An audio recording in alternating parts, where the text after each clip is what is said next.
إله إلا الله محمد رسول الله. إن الحمد لله نحمده ونستعينه ونستغفره ونعوذ بالله من شرور أنفسنا ومن سيئات أعمالنا من يهده الله فلا مضل له ومن يضلل فلا هادي له. أشهد أن لا إله إلا الله وأشهد أن محمدا عبده ورسوله لا نبي ولا رسول بعده.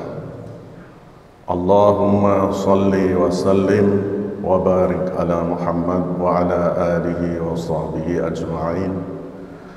وبعد فيا أيها الحاضرون أوصيكم وإياي بتقوى الله وطاعته لعلكم تفلحون.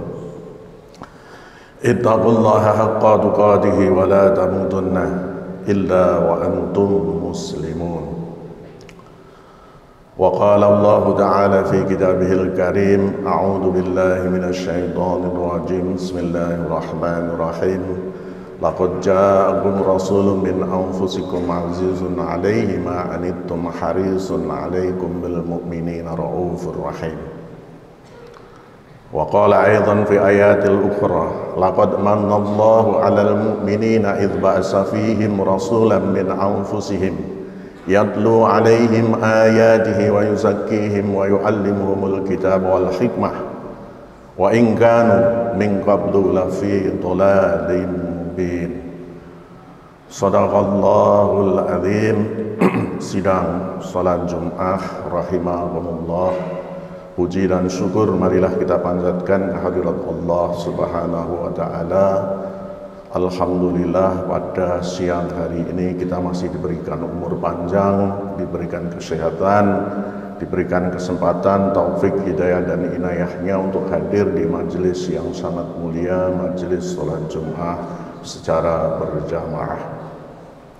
Salawat dan salam marilah kita sampaikan kepada junjungan kita Nabi besar Muhammad sallallahu alaihi wasallam, para keluarganya, para sahabat-sahabatnya, para pengikutnya, pengikut dari pengikutnya ila yaumil qiyamah. Amin.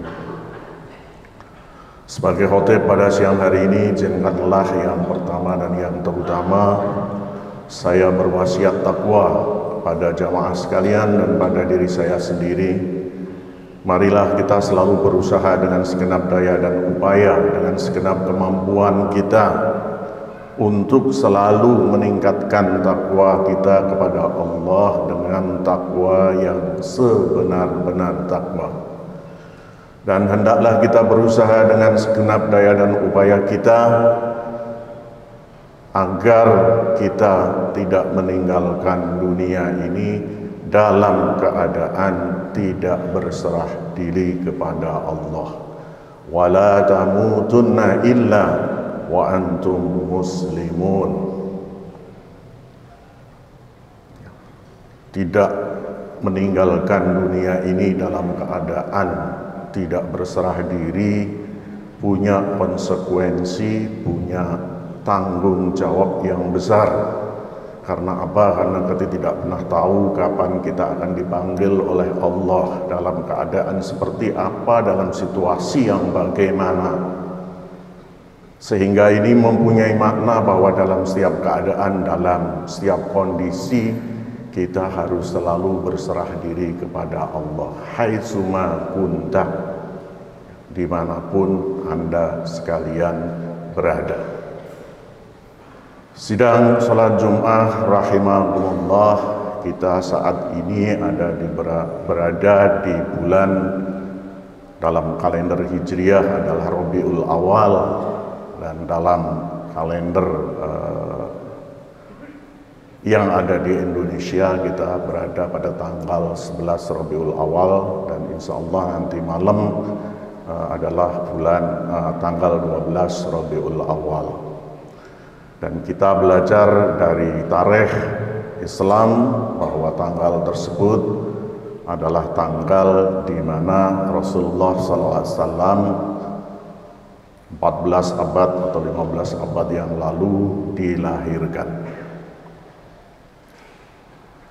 Tidak ada memang tuntunan yang spesifik untuk memperingati kelahiran itu, tetapi tentu saja momen ini bisa kita pakai untuk mereaktualisasi diri, ya, untuk kembali meninjau bagaimana Rasulullah itu bersikap, bagaimana Rasulullah itu bertindak di dalam sehari-hari. Tentu sangat baik kita jadikan momen untuk kembali melihat bagaimanakah sirah nabawiyah itu, apa tugas dan fungsi Rasul itu, lalu kita sebagai umatnya apa yang mestinya kita lakukan. Di dalam ayat yang saya bacakan di awal khutbah ini, laqad ja'akum rasulun min anfusikum, sungguh telah datang kepadamu sekalian Rasul dari sisimu. Jadi yang diutus oleh Allah itu bukan golongan malaikat, tetapi golongan manusia. Mengapa golongan manusia? Karena diutus untuk manusia dan jin. Kalau yang diutus malaikat, nanti dia memberi teladan kepada manusia, manusia akan ngeles. Iya saja dia kan malaikat, saya manusia. Ya saja dia bisa melakukan ini itu karena dia malaikat. Saya kan manusia. Tetapi kalau yang diutus manusia, tidak ada lagi alasan itu. Min anfusikum, dari antara kalian. Mengapa? Karena utusan Allah ini akan berkomunikasi dengan umatnya, sesama manusia yang mempunyai budaya yang sama. Supaya komunikasi itu lancar, maka dipilihlah di antara kelompok itu, maka diutuslah Nabi. Azizun alaihi ma anittum. Rasul yang diutus ini mempunyai rasa yang sangat pedih kalau melihat umatnya itu mengalami kesengsaraan. Harisun alaikum, sangat berharap kepada umatnya, bil mukminin, ya, supaya mereka itu nanti beriman semuanya. Raufur rahim, ya, sangat penyayang, lagi sangat pengasih. Jadi adalah suatu karunia yang luar biasa yang diberikan oleh Allah dengan diutusnya Rasul Muhammad sallallahu alaihi wasallam, karena Rasul ini orang yang tidak memikirkan dirinya sendiri, tetapi orang yang sangat pedih, orang yang sangat merasa prihatin kalau umatnya mengalami kesengsaraan. Maka adalah satu hal yang bisa kita terima dengan mudah kalau goal dari diutusnya Nabi ini adalah makarimal akhlak. Innama bu'istu liutammima makarimal akhlak. Keluhuran budi itulah sesungguhnya yang menjadi the ultimate goal-nya, ya, menjadi tujuan utamanya. Dan ini telah dirasakan oleh beliau-beliau para sahabat yang sangat dekat dengan Rasul. Bagaimana Rasul itu mempunyai akhlak, salah satunya adalah yang diriwayatkan oleh Anas bin Malik. Ya, ini pelayan Nabi. Dia menyampaikan, khadamtu Rasulullah sallallahu alaihi wasallam asra sinin. Wallahi ma qala li uffan qat wala qala li syai'in lima fa'alta kadza wa halan fa'alta kadza, rawahu Muslim. Kata Anas bin Malik, aku telah melayani Rasulullah selama 10 tahun sebagai pelayan statusnya. Wallahi, dan demi Allah, tidak pernah sekalipun Rasul itu mengatakan kepadaku, aduh, karena kecewa terhadap sesuatu selama 10 tahun itu. Wala qala li syai'in, dan tidak pernah mengatakan kepada aku terhadap sesuatu yang aku kerjakan. Tidak pernah Nabi mengatakan lima fa'alta kadza, kenapa engkau lakukan ini dan mengapa tidak kau lakukan begini. Itu tidak pernah dilakukan oleh Nabi dalam 10 tahun ketika Anas bin Malik menjadi pelayannya, dalam status di mana Nabi punya kewenangan untuk berkata begitu. Jadi kalau tidak dalam punya kewenangan itu wajar-wajar saja. Karena itu salah satu ciri-ciri orang beriman yang baik itu kan dapat menahan amarahnya ketika dia dalam posisi, dalam kapasitas dia boleh marah.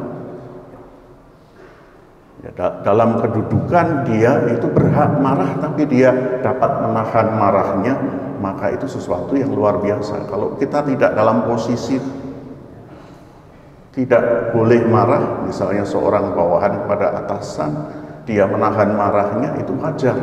Tetapi kalau seorang atasan kepada bawahan, di mana dia sesungguhnya punya kewenangan untuk marah, tetapi dia bisa menahan marahnya, itulah baru luar biasa. Begitu pula dalam posisi Nabi ini.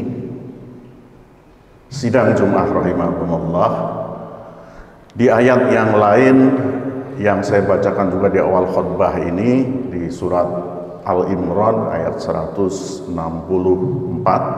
laqad mannallahu 'alal mu'minin, sungguh suatu karunia Allah yang maha besar, 'alal mu'minin, kepada orang-orang mukmin, idh ba'asa fihim rasulan, tatkala Allah mengutus kepada mereka seorang rasul, min anfusihim, dari kalangan mereka.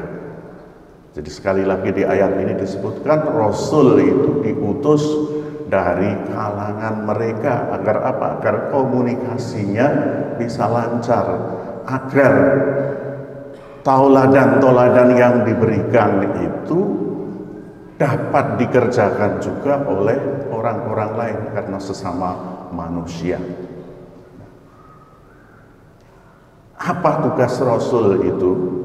Yatlu alaihim ayatihi, yang pertama, membacakan kepada mereka ayat-ayatnya, tanda-tandanya, mengenalkan siapa itu Tuhannya. Wa yuzakkihim, kemudian membersihkan hati mereka dari paham-paham yang keliru. Oleh karena itu kita mengetahui bersama di dalam sejarah Islam bahwa ayat-ayat yang turun di awal-awal Nabi diutus adalah ayat-ayat yang terkait dengan tauhid. Ayat-ayat Makkiyah adalah ayat-ayat yang banyak berhubungan dengan tauhid, karena Nabi harus memperkenalkan dulu siapa Tuhannya, kemudian diperkisihkan paham-pahamnya, dari mementingkan makhluk kepada mementingkan Khalik, dari mementingkan mal kepada mementingkan amal, dari mementingkan dunia kepada mementingkan akhirat, meletakkan akhirat di nomor 1. Itulah yang disebut dengan tazkiyah, mensucikan hati. Wa yu'allimuhumul kitab, selanjutnya adalah mengajarkan Alkitab wal hikmah, dan mengajarkan hikmah kepada umat manusia. Jadi dia bertauhid dulu, dia bersih dulu hatinya, lalu dia mengajarkannya kepada umatnya. Maka apa hasilnya? Hasilnya adalah contoh-contoh para sahabat yang dibacakan ayat oleh Nabi, yang ditazkiyah oleh Nabi, yang diajari oleh Nabi, yaitu para sahabat-sahabat as-sabiqunal awwalun. Allah ridho dan mereka juga ridho. Radhiyallahu anhum wa radu'an. Walaupun awalnya para sahabat ini adalah ummiyin, tetapi karena dididik oleh Nabi dengan yatlu alaihim ayatihi wa yuzakkihim wa yu'allimuhumul kitab, maka menjadi umat yang terbaik yang pernah ada. Umat-umat berikutnya adalah datang belakangan. Nah, maka mestinya kita juga bercermin mengapa umat sekarang tidak seperti umat dulu. Jangan-jangan metode pendidikan kita tidak mengikuti apa yang sudah dilakukan oleh Nabi ini. Sidang Jumat rahimakumullah, sedikit saya tambahkan apa sih tugas Nabi diutus itu. Tugas Nabi diutus itu ada dua yang utama, yang kadang-kadang sering disebut dengan misi kenabian. Yang ini ada dua. Yang pertama adalah menjelaskan Al-Quran sebagai hidayah. Wa anzalna ilaika dzikra litubayyina linnas ma nuzzila ilaihim wa la'allahum yatafakkarun. Jadi tugas Nabi adalah memberikan penjelasan terhadap Al-Quran. Al-Quran itu apa? Hidayah. Dzalikal kitabu la raiba fihi hudan lil muttaqin. Hidayah akan berfungsi sebagai hidayah jika dipahami. Jika kita pergian ke satu tempat yang kita belum tahu situasi dan kondisinya, maka kita biasanya buka Google Map. Google Map itu hidayah kita di tempat yang baru itu. Tapi kalau kita tidak paham membaca Google Map, maka tidak ada artinya Google Map itu bagi kita. Al-Quran itu hidayah. Dia berfungsi maksimal sebagai hidayah kalau kita paham isinya. Maka Nabi fungsi yang pertama adalah litubayyina linnasi ma nuzzila ilaihim, menjelaskan kepada umatnya terhadap apa yang diturunkan kepada mereka. Yang kedua adalah memberikan contoh-contoh nyata di dalam kehidupan sehari-hari, memberi bukti bahwa Al-Quran ini dapat dikerjakan oleh siapapun dalam kehidupan sehari-hari. Laqad kana lakum fi rasulillahi uswatun hasanah liman kana yarjullah wal yaumal akhir wa dzakarallaha katsira. Sungguh telah nyata, telah ada lakum bagimu sekalian fi rasulillahi, dalam diri Rasul Allah itu uswatun hasanah, contoh-contoh kebaikan. Ayat tidak berhenti di sini, sebab nanti akan banyak yang mengatakan contoh-contoh yang diberikan Nabi bukan contoh-contoh yang baik. Memang bukan contoh yang baik, tapi bagi orang-orang yang memang tidak menghendaki, karena itu dilanjutkan liman kana yarjullah wal yaumal akhir. Contoh baik itu berlaku bagi mereka yang mengharap ridha Allah dan percaya kepada hari akhir. Mereka yang tidak mengharap ridha Allah, yang tidak percaya pada hari akhir, boleh jadi contoh itu bukan contoh baik, karena bertentangan dengan keinginannya, bertentangan dengan hawa nafsunya. Wa dzakarallaha katsira, dan bagi mereka yang banyak mengingat Allah. Sidang Jumat rahimahumullah, maka kewajiban kita adalah yang pertama itba kepada Nabi, yang kedua meneladani, dan yang ketiga mencintai, yang keempat membacakan sholawat bagi Nabi. Inilah tugas kita sebagai umat Nabi. Sidang Jumat rahimahullah, saya kira itu yang bisa saya sampaikan dalam kesempatan yang singkat ini. Mudah-mudahan ini menjadi pengingat bagi saya sendiri khususnya dan bagi jemaah sekalian. Barakallahu li wa lakum fil Qur'anil azim wa nafa'ana wa iyyakum minal ayati wa dzikril hakim. Aqulu qawli hadza wa astaghfiruhu innahu huwal ghafurur rahim.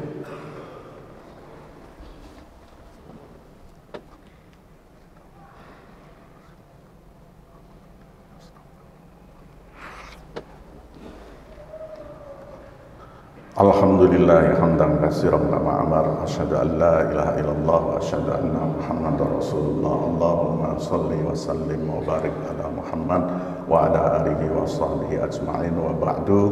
Fa ya ayyuhal ikhwanul kiram, usikum wa iyaya bitaqwallah wa ta'atihi la'allakum tuflihun. Wa qala Allah ta'ala fi kitabil karim, may yattaqillaha yaj'al lahu makhraja wa yarzuqhu min haitsu la yahtasib. Sidang Jumat rahimahullah, dalam khutbah yang kedua ini kembali saya mengingatkan pada jamaah untuk selalu meningkatkan takwa kita kepada Allah. Allah berfirman, barang siapa yang bertakwa kepada Allah, Allah akan berikan baginya jalan keluar dari berbagai kesulitan, wa yarzuqhu min haitsu la yahtasib, dan Allah akan memberikan rezeki dari sumber, dari arah yang tidak diperhitungkannya. Rezeki tidak semata-mata berupa mal, rezeki bisa berupa kesehatan, rasa nyaman, rasa bahagia adalah rezeki dari Allah juga. Marilah kita akhiri khutbah pada siang hari ini dengan berdoa kepada Allah, mudah-mudahan kita diberikan kekuatan iman dan Islam, diberikan anak keturunan yang soleh dan solehah, diberikan rizki dari sumber yang halal, dan kita nafkahkan dalam kegiatan yang halal juga, dan mudah-mudahan Allah memanggil kita dalam keadaan husnul khatimah. Innallaha wa malaikatahu yusholluna 'alan nabiy, ya ayyuhalladzina amanu shallu 'alaihi wa sallimu taslima. Allahumma shalli wa sallim wa barik ala Muhammad wa ala ali Muhammad kama shallaita ala Ibrahim wa ala ali Ibrahim, wa barik ala Muhammad wa ala ali Muhammad kama barakta ala Ibrahim wa ala ali Ibrahim fil alamin innaka Hamidum Majid. Allahumma ighfir lil muslimina wal muslimat wal mu'minina wal mu'minat al ahya'i minhum wal amwat innaka sami'un qaribun mujibud da'wat wa ya qadiyal hajat. Rabbana zalamna anfusana wa illam taghfir lana wa tarhamna lanakunanna minal khasirin. Rabbana hab lana min azwajina wa dhurriyyatina qurrata a'yun waj'alna lil muttaqina imama. Rabbana atina min ladunka rahmah wa hayyi' lana min amrina rasada. Rabbana ighfir lana wa liwalidayna warhamhuma kama rabbayana shaghara. Allahumma ij'alna wa auladana wa dhurriyyatana min ahlil ilmi wa ahlil khair wa ahlil ibadah wa ahlil Qur'an, wa la taj'alna wa iyyahum min ahlil dhair wa ahlil syarr, innaka ala kulli syai'in qadir. Allahumma rzuqna bi husnil khatimah. Allahumma rzuqna bi husnil khatimah. Allahumma rzuqna bi husnil khatimah wa na'udzu bika min su'il khatimah. Rabbana la tuzigh qulubana ba'da idh hadaitana wa hab lana min ladunka rahmah innaka antal wahhab. Rabbana atina fid dunya hasanah wa fil akhirati hasanah wa qina adzaban nar wa adkhilnal jannata ma'al abrar ya aziz ya ghaffar ya rabbal alamin. Wa sallallahu ala sayyidina Muhammad wa ala alihi wa sahbihi wa baraka wa sallam bi fadli subhana rabbika rabbil izzati amma yasifun wa salamun alal mursalin walhamdulillahi rabbil alamin. Ibadallah, innallaha ya'murukum bil adli wal ihsan wa ita'i dzil qurba wa yanha 'anil fahsya'i wal munkari wal baghi ya'idukum la'allakum tadhakkarun. Fadhkurullahal 'azima yadhkurkum was'aluhu min fadli yu'tikum wa la dzikrullahi akbar. Aqimus shalah. La ilaha illallah Muhammadun Rasul